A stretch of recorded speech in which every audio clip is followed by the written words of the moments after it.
자, 오늘은 예배소서 6장 1절로 4절까지 말씀을 중심으로 사랑과 순종의 관계에 대하여 하나님 말씀 함께 나누겠습니다. 하나님은 아버지십니다.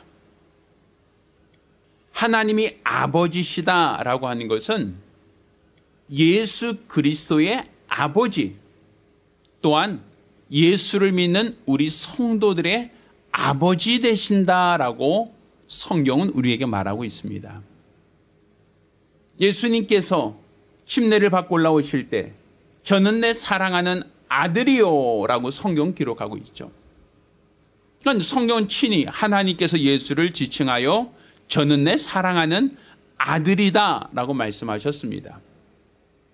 또한 예수님께서 우리에게 주기도를 가르쳐 주실 때 하늘에 계신 우리 아버지요 라고 가르쳐 주셨죠. 그러니까 예수만의 독점하는 아버지가 아니라 예수 그리스도 안에 있는 우리들도 하나님을 아바, 아버지라 부를 수 있는 그런 권리를 주셨다, 권세를 주셨다라고 성경은 말하고 있습니다. 따라서 오늘 우리가 예배드리는 그 대상이 바로 예수 그리스도의 아버지시며 또한 예수 그리스도 안에 있는 우리들, 우리 성도들의 아버지라고 우리가 알아야 합니다. 그러니까 우리가 하나님을 아버지라 부르는 이 놀라운 특권은 내가 노력해서 얻은 것이 아니라, 내가 열심히 애쓰고 수고해서 얻은 것이 아니라 그리스도 예수를 믿음으로 말미암아 예수 그리스도 안에서 하나님이 우리를 낳으셨다라고 볼 수 있는 겁니다. 그러니 우리가 과거 이조시대 때에 공부 열심히 해서 과거 장원급제하는 사람을 왕이 너 내 아들이다 라고 하지 않으셨어요. 과거급제하는 어떤 석학들, 명석한 사람들, 또 전쟁에 나가서 용맹하게 적들을 물리친 장군들을 향하여 왕이 야, 너는 큰 공을 세웠으니 넌 내 아들이다. 넌 과거 시험에 급제했으니 넌 내 아들이다. 이렇게 말하지 않아요. 왕의 아들이다 라고 하는 신분은 전쟁이나 아니면 학문의 어떤 유무를 떠나서 왕이 결혼한 왕비를 통해서 난 아들, 왕이 결혼한 아내를 통해서 난 딸, 그 자녀들에 대하여 너는 내 왕자다, 공주다라고 했던 것이지, 어떤 큰 전과를 세우거나 큰 학문적인 어떤 업적을 달성한 사람을 향하여 왕이 너는 내 아들이다라고 하지 않았다는 사실이에요.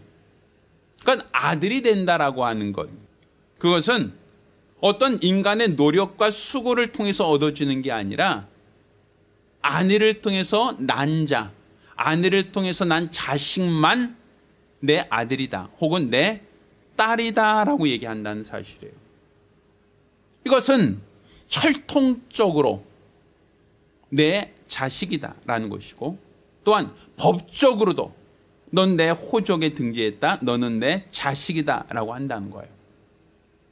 이렇게 혈통적으로 법적으로 내 자식이다 라고 하는 자는 태어날 때부터 내 이름을 부여합니다. 또 그가 성을 갖게 된다는 것, 패밀리 네임이라고 하는 것은 아버지가 사용하는 이름을 그 아들에게 주는 거예요. 또 그 딸에게 주는 거예요. 그러니 자식이 갖고 있는 그 이름은 부모가 주신 이름이다 라고 볼 수 있는 거죠. 또 그 자녀가 아주 갓난아이 때부터 성장할 때까지 그 아이를 교양과 훈계로 양육한다라는 거예요. 오늘도 우리가 읽은 이 본문에 아비들아 너희 자녀를 어떻게 한다? 오직 주의 교양과 훈계로 양육하라 라고 말씀하고 있죠. 그러니 부모들은 자녀를 교양과 훈계로 양육하고 그 자녀가 신체적으로도 건강하고 정신적으로도 온전하며 세상 모든 사람에게 존경받는 그러한 자녀로 성장하기를 기대하고 부모는 그것을 위하여 온갖 수고를 아끼지 않는다라는 겁니다. 이렇게 부모가 자녀를 사랑하고 자녀가 잘 되기를 바라여 교양과 훈계로 양육하는 그 과정을 우린 육아라고 얘기하고 또 그것을 부모의 역할이라고도 말을 합니다. 이런 부모의 사랑 가운데 그 자녀는 자라나는 겁니다.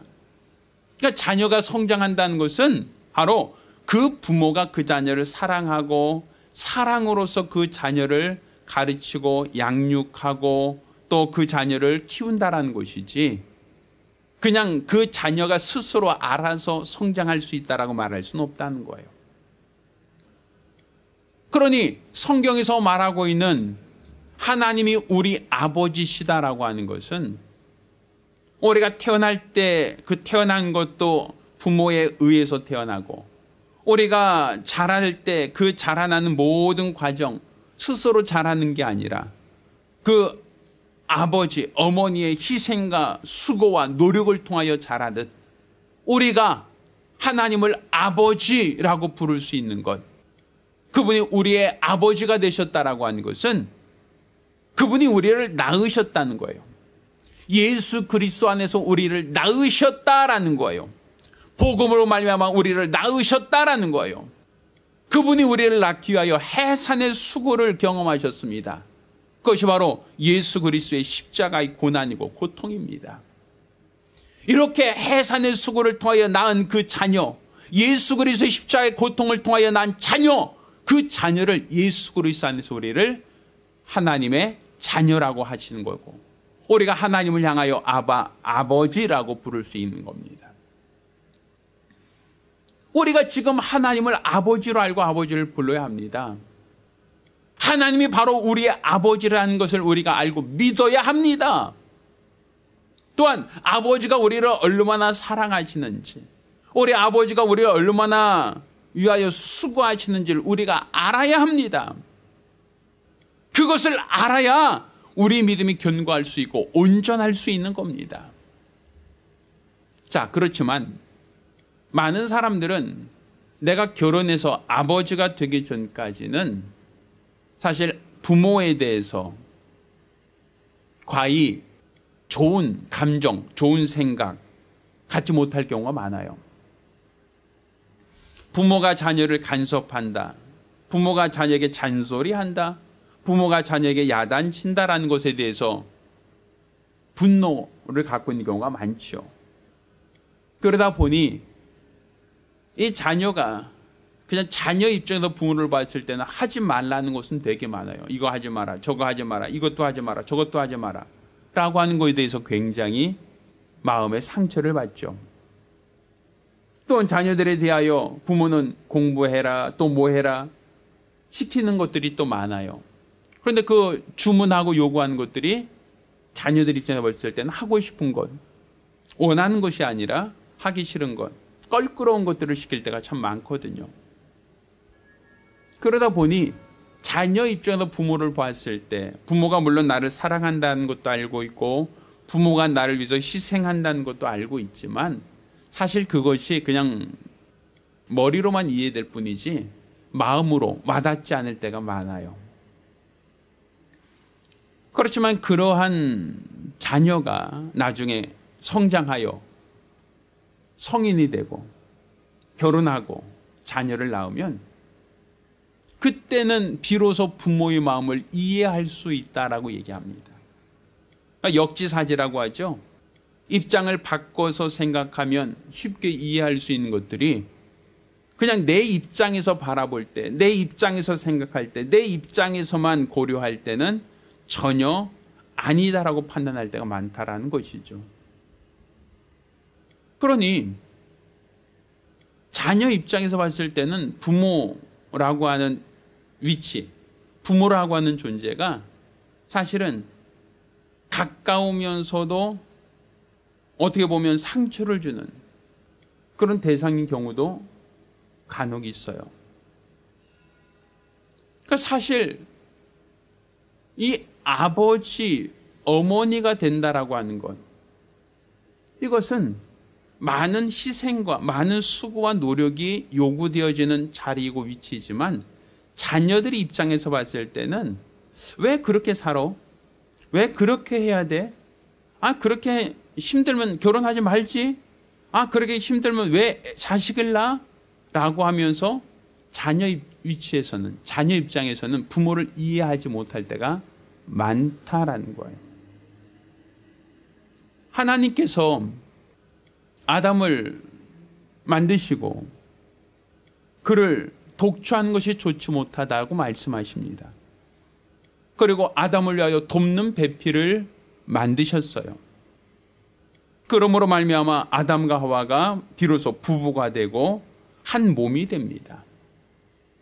이렇게 둘이 결혼하여 부부가 된 그들에게 하나님은 해산의 수고를 더하시고 범죄한 이후 선악과를 따먹고 하나님 말씀을 떠난 그 아담에게 또 하와에게 하나님이 주신, 하나님이 명하신 방법이 무엇인가 하면 해산의 수고를 통하여 자손을 낳으라는 거예요. 또 그렇게 자손을 낳아야 여자의 후손이 뱀의 머리를 상하게 할 것이다 라는 것이었어요. 그러면 남자에게 땀을 흘려야 소산을 먹을 수 있다는 것과 여자에게 해산의 수고를 더하여 주셨다라고 하는 것은, 그것은 너희가 너희 잘못을 깨달으라는 거예요. 너희가 너희 자신의 과오를 깨닫고 돌아오라는 거예요. 그러면 땀을 흘려 솟아 먹는다라고 하는 것은 결국 그 이전까지 에덴 동산에서 하나님이 주신 은혜로 살 때는 부족함이 없었고 하나님의 은혜로 살 때는 그들에게 어떠한 것도 문제가 없었는데, 그런데 그들이 자녀를 낳은 이후, 해산의 수고를 통하여 자손을 낳게 된 이후 그들이 땀 흘려요 애들을 부양해야 된단 말이에요. 은혜로 살 때는 수고하지 않고 은혜로 살 때는 부족함이 없었지만 땀을 흘려 소산을 먹어야 한다. 땀을 흘려 소산을 얻을 수 있다. 그래야만 처자식을 부양할 수 있다는 것이, 그 부양의 의무를 갖게 된다는 것이 얼마나 힘들고 어려운 일인가. 그걸 통하여 뭘 생각하는 거예요? 내가 아버지 집에 있을 때는 품꾼들조차도 부족하지 않았는데, 탕자 비유가 생각나지 않습니까? 아버지 안에 있을 때, 아버지 집에 있을 때 그 어떤 것도 부족함이 없었는데 내가 스스로 하나님처럼 되리라 라고 하여 타지로 가서 아버지 분깃을 갖고 거기서 사용할 때 잠깐은 좋은 것 같았지만, 잠깐은 원한 대로 할 수 있었던 것 같지만, 결국 그가 가지고 있는 모든 것을 허랑방탕이 다 탕진하고, 그 이유로는 땀을 흘려야 소산을 먹을 수 있고 땀을 흘려야 돼지가 먹는 쥐염 열매로도 먹을 수 있게 된 거 아닙니까? 그 모든 것들이 다 범죄한 이후에 아버지를 떠난 그 아들이, 아버지의 보호를 떠난 그 자녀가 얼마나 스스로 살 수가 없는 존재인가를 깨달으라는 거예요. 부모를 떠나 가출한 자녀가 스스로 살 수 없는 것처럼 부모를 떠난 우리는, 하나님을 떠난 우리는 탕자와 같이 스스로 살 수 없어서 결국 그 고통 속에 탕자가 아버지께 돌아왔던 것처럼 우리도 땀 흘려 소산을 먹게 된 우리가 아무리 애쓰고 수고하고 노력해도 우리의 문제를 해결할 수 없기에 우리가 스스로 할 수 없는 존재라는 걸 깨닫고 아버지께로 돌아오라는 겁니다. 아버지께로 돌아와야만 비로소 쉼이 있고 평안이 있다라는 겁니다. 우리는 아버지를 떠나 스스로 살 수 없는 연약한 자들이라는 걸 깨달으라는 겁니다. 또한 그 해산의 수고를 통하여 우리는 자녀를 낳죠. 그런데 자녀를 기르면서 부모는 뭘 느낍니까? 편하다, 쉽다라고 생각하지 않죠. 자녀를 양육한다는 것이 많은 희생을 요구해요. 시간적으로나 경제적으로나 많은 에너지가 그 자녀를 양육하는데 소진되어지죠. 그 자녀가 부모가 원하는 대로 로봇처럼 짝깍짝깍 움직이는가 하면 그렇지 않아요. 부모가 지시하고 부모가 원하면 그대로 행하는가 하면 그렇지 않아요. 자녀를 키운다는 것이 결국 쉽지 않단 말이에요. 요즘 TV를 보다 보니까 어떤 그 오 땡땡이라는 그 어떠한 교육학 그 사람이 자녀를 양육하는 어떤 팁을 얘기하는 거 보면 자녀들을 봤을 때 굉장히 문제 자녀들이 굉장히 많죠. 뭐 게임 중독에 빠진 아이도 있고 반항하는 아이도 있고 뭐 부모가 봤을 때 어떤 음식에 대해서 투정하는 자녀도 있고 자녀를 어떠한 양육하는 데 있어서 부모들은 굉장히 많은 희생과 노력이 필요하다는 게 느껴져요. 그러면 그런 자녀, 말 잘 듣지 않는 자녀, 그 자녀를 양육하면서 그 아버지 어머니는 뭘 느낄 수 있는가? 내가 자녀로서 있을 때, 결혼하지 않고 자녀로서 있을 때는 부모에게 반항하고 부모의 뜻을 거슬리고 내 임의대로 살던 그 자가 나중에 결혼하여 자식을 낳게 되면 그때 비로소 반항하는 불순종하는 자녀를 통하여 부모의 마음을 이해할 수 있게 된다는 거예요. 깨닫게 된다는 것이죠. 그러니 하나님께서 돕는 배필로 주신 아내에게 해산의 수고를 갖게 하신 것은 너희들도 아버지가 되어보라는 거예요. 너희들도 어머니가 되어보라는 거예요. 그러면 하나님 아버지 마음을 알 수 있다라는 것이죠. 하나님 아버지께서 우리 때문에 얼마나 고생하고 얼마나 상심하고 얼마나 고통당하는지, 그분이 얼마나 많은 실망과 좌절과 절망을 하는지 너희가 아버지가 되고 어머니가 되어보면 너희가 자녀를 양육하는 과정 속에서 너희의 수고와 너희 노력과 너희 희생을 배울 수 있다, 깨달을 수 있다라는 거예요. 그러니 하나님께서 아담에게 돕는 배필을 주시고 또 그들에게 해산의 수고를 도하신 거에 그 이유가 무엇이겠는가? 그것은 우리가 소꿉장난할 때 너 아빠 해, 너 엄마 해, 그 인형 갖고 등에 메고 다니면서 이것은 우리 애기야 라고 그렇게 소꿉장난하듯 그것을 경험해 보라는 게 아니에요. 너도 커서 하나님이 아버지처럼 아버지가 되어봐라. 너도 나중에 성장하여 너도 어머니가 되어봐라. 너도 해산의 수고를 경험해봐라. 그리고 네 자식들을 한번 바라봐라. 너희가 자녀를 양육할 때 그 자녀들이 부모의 뜻대로 부모의 원한대로 순종하지 않는 모습을 너희가 경험해 보라는 거예요. 그럼 비로소 누구를 알 수 있게 된다?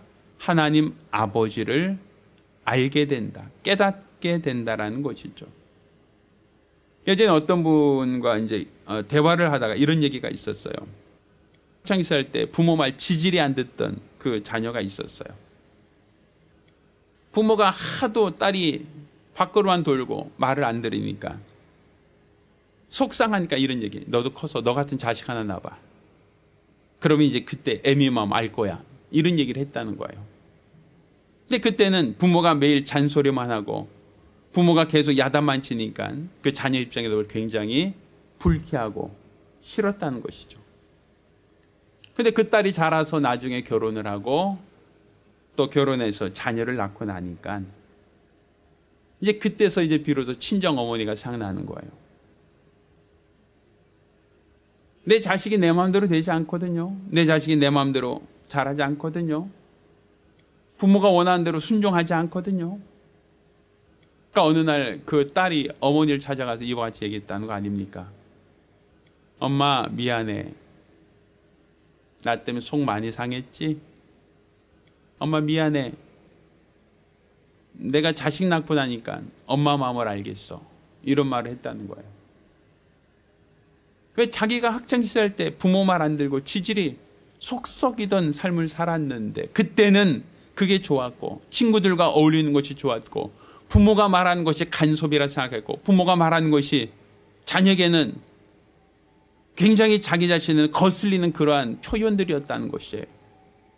그렇지만 내가 결혼해서 아이를 낳고 아이를 길러보니까 그 자녀가 부모 말대로 하지 않고 순종하지 않을 때 부모가 얼마나 상심하고 얼마나 괴로워하고 얼마나 마음 상했을까 이것이 느껴지더라는 것이죠.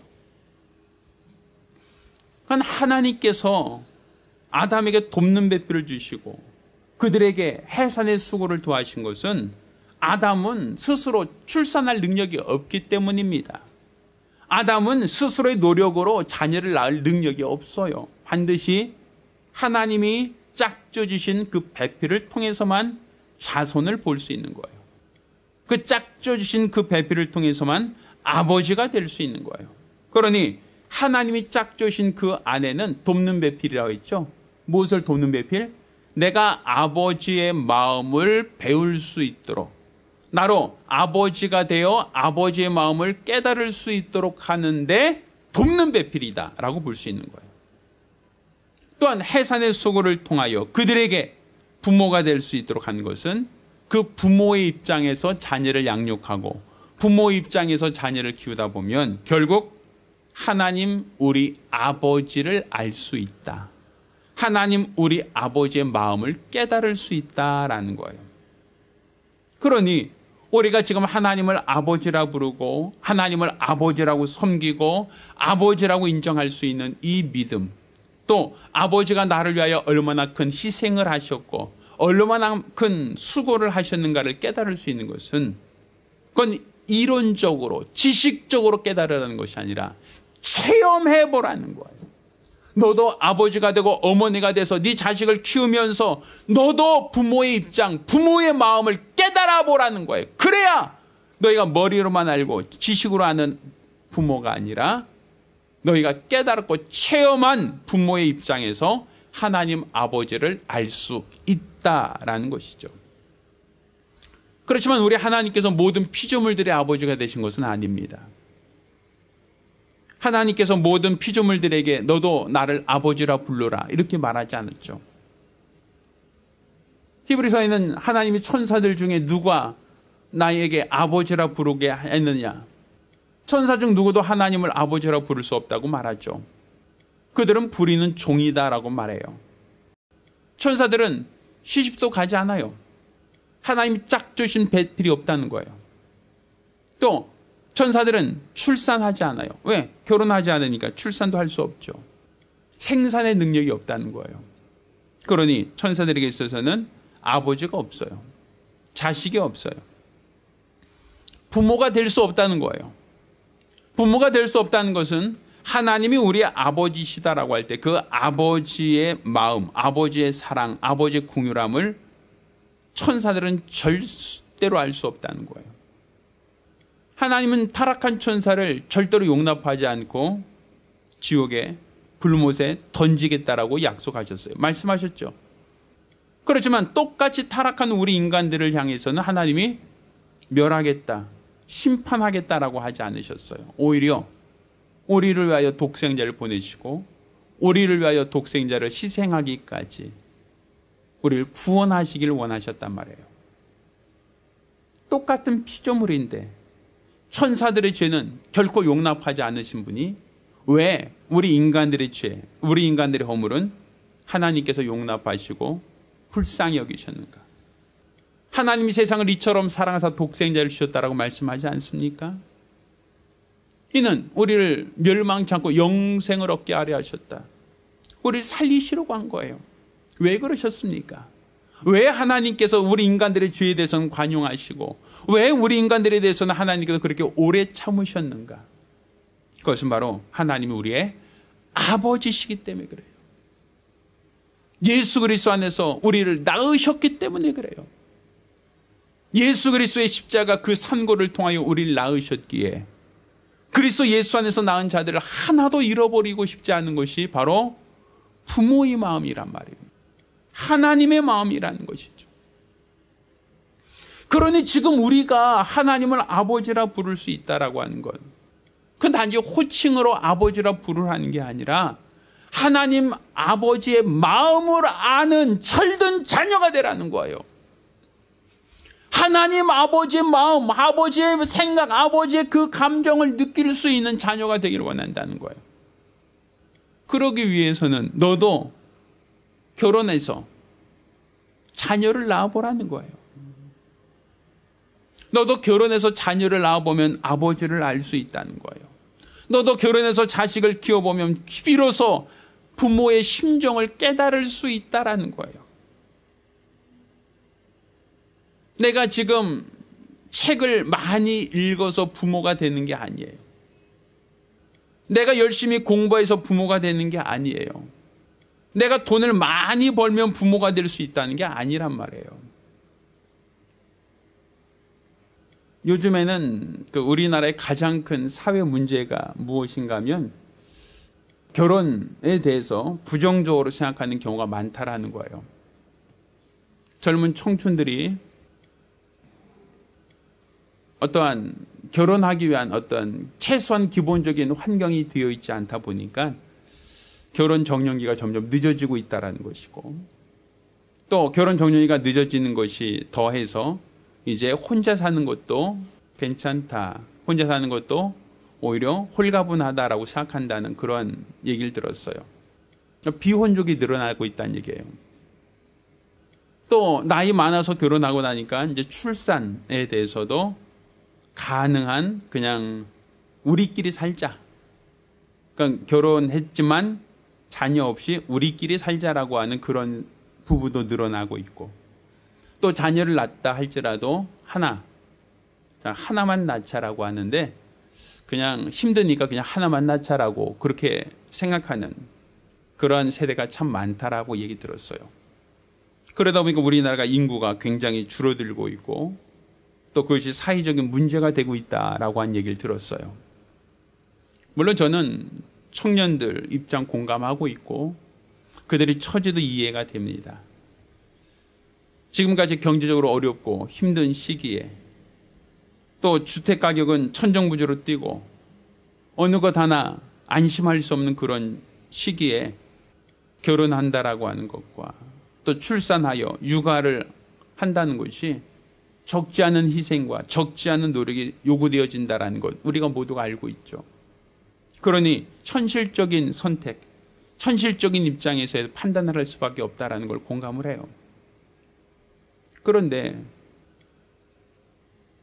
한 가지 아쉽고 안타까운 것은 다른 어떤 경제적으로 그냥 혼자 사는 것이 편하고 둘이 사는 것이 조금 더 경제적으로 어렵고 자녀를 낳으면 더 많은 희생과 노력이 필요하고 뭐 이런 거 다 공감되지만, 그렇지만 한 가지, 오늘날 기독교가 많이 약해지고 있다는 얘기를 해요.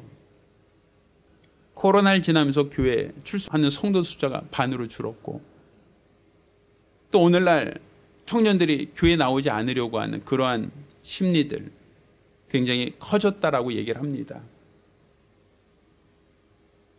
그런데 저는 이것이 각각의 사건, 각각의 어떠한 개별적인 것으로 판단되기보다는 연관성이 있다라고 보여지는 거예요.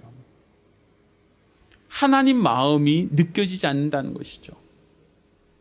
나를 사랑하셨다라고 하는 그 하나님의 마음, 하나님의 은혜, 하나님의 사랑을 잘 깨닫지 못한다라는 거예요.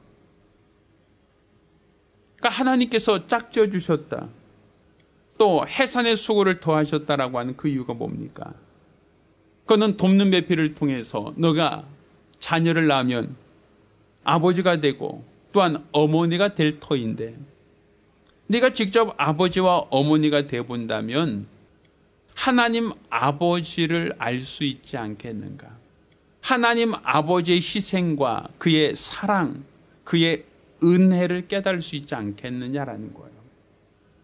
그런데 결혼하지 않고 출산하지 않는다면 부모가 될 수 없으니 부모의 마음을 100% 이해하기는 어렵다라는 거예요. 자녀 입장에서 바라보고 자녀 입장에서 생각해 볼 수는 있지만 전혀 다르다라는 거예요. 우리 한번 생각해 보세요. 산 아래에서 산 꼭대기를 바라보는 사람과 산 정상에 올라가서 산 아래를 내려다보는 사람을 한번 생각해 봅시다. 똑같은 산을 배경으로 하고 있어요. 산 아래에서 산 꼭대기를 바라볼 때는 하늘이 보입니다. 산 아래에서 산을 바라볼 때 구름이 산 옆으로 지나가는 것을 볼 수 있어요. 그 산의 모양을 보고 그 산의 빛깔을 보고 계절이 변할 때마다 그 산이 어떤 모습으로 변하는지 그걸 볼 수 있어요. 그런데 그 산을 기어코 힘들게 올라가서 정상에 서보면 산 위에서 산 아래를 바라볼 때는 하늘이 보이고 구름이 보이고 그것만이 아니죠. 또 뭐가 보여요? 마을이 보이고 사람들이 보이고 지나다니는 길이 보이고 지금까지 보이지 않았던 산 아래에 있을 때 보지 못했던 것을 산 꼭대기에선 보이지 않습니까? 그것처럼 자녀의 입장에서 부모를 바라보는 것과 부모의 입장에서 자녀를 바라보는 것은 다르다라는 거예요. 결혼하지 않고 부모를 생각하고 부모를 바라보는 것과 결혼하여 자녀를 낳고 자녀를 양육한 그 과정 속에서 자녀를 바라보는 것, 그것은 다르다라고 얘기하는 거죠. 그러니까 우리가 하나님을 아버지라고 알고 아버지가 우리를 사랑하셨다. 아버지가 우리를 사랑해서 독생자를 내어주셨다. 그 독생자를 십자가에 못 박아 피 흘리기까지 우리를 사랑하셨다는 것을 아버지의 입장이 아니고서는 자녀의 입장으로서는 이해하기 어렵다라는 거예요. 그래? 뭐 그런가 보지. 그래? 뭐 그렇다고 얘기하니까 그런가 보지. 하나의 이론적으로 지식적으로는 받아들일 수 있지만 그것이 내 마음에 뜨겁게 느껴지지 않는다는 거예요. 그것은 내가 자식을 낳고 자식을 힘들게 양육해 본 그 부모의 입장에서만 하나님의 마음을 알 수 있다라는 거죠. 그러니 우리가 하나님을 아버지라 부를 수 있다, 아버지라 부른다라고 하는 것은 그가 나를 낳으셨고 그가 나를 위해서 희생하셨고 그가 나를 위하여 독생자를 내어주기까지 그가 나를 사랑하셨다는 걸 근거로 하는 겁니다. 그러니까 우리가 사랑과 순종의 관계라고 할 때 아버지는 자녀에게 순종하는 위치가 아니에요.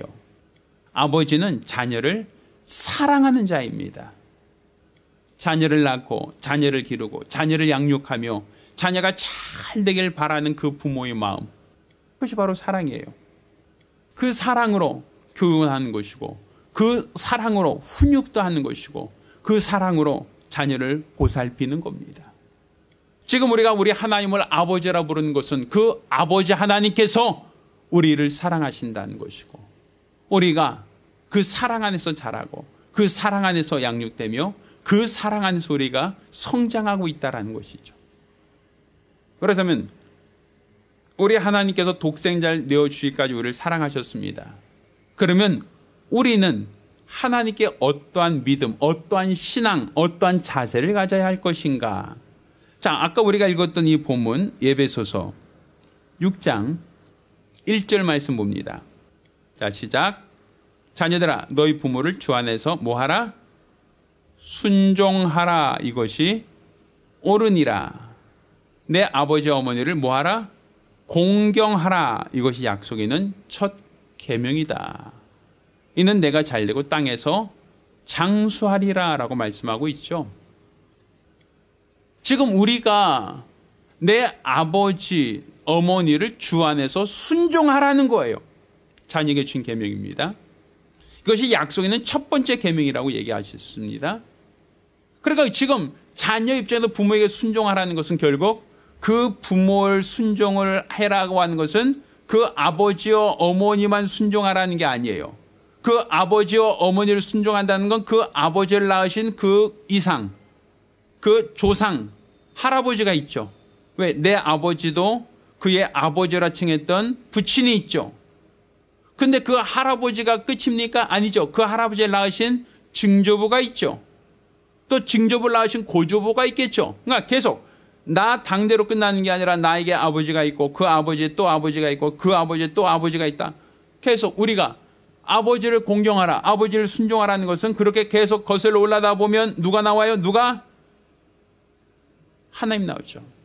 우리 누가복음 3장 23절로 28절까지 예수의 족보가 나와요. 누구의 이상은 누구다, 누구의 이상은 누구다 하면서 계속 그 이상을 얘기하죠. 바로 내게 아버지가 있다는 것이고 그 아버지의 아버지가 있다는 것이고 그 아버지의 아버지가 있다는 거예요. 그렇게 거슬러 가면 하나님 아버지까지 찾아갈 수 있다는 거예요. 그러니 내 부모에게 순종하라, 이것이 옳다라고 하는 것은 하나님은 누구에게 순종하길 원하신다는 얘기입니까? 우리 아버지 되시는 하나님 말씀에 순종하기를 원하신다는 거죠. 순종하라는 것은 복종과 다르다고 했어요. 복종은 내가 원치 않는 것 하는 것을 복종이라 했지만, 순종은 자기 의지를 갖고 따르는 것을 순종이라고 말씀드렸죠. 하나님 말씀을 그냥 억지로 맞지 못해서 강제로 따라가라는 게 아니라 하나님 마음을 알고 순종하라는 거예요. 하나님 마음을 알고 내 기쁜 뜻을 따라서 쫓으라, 순종하라는 거예요. 우리가 지금 하나님을 알고 하나님을 믿는다라는 것은 그냥 막연한 얘기가 아니라 우리 하나님의 은혜, 하나님의 사랑, 하나님의 긍휼하심을 알고 따르라는 거예요. 쫓으라는 거예요. 그것이 옳다라는 것이죠. 전 여러분이 우리 하나님을 더욱더 뜨겁게 사랑하기를 원합니다. 전 여러분이 우리 하나님의 은혜와 사랑을 알고 감사한 자가 되기 원합니다. 하나님께서 우리를 사랑하사 독생자를 내어주셨습니다. 그를 희생하기까지 그 못낸 자식들을 구원하길 원하셨고 죄 가운데 있는 우리를 구속하는 걸 하나님이 기뻐하셨습니다. 이제 우리도 하나님께 순종해야 되지 않겠습니까? 하나님께 순종한다는 걸 우리가 어떻게 합니까? 부모에게 순종함을 통하여 보이지 않는 하나님께 순종하라는 거예요.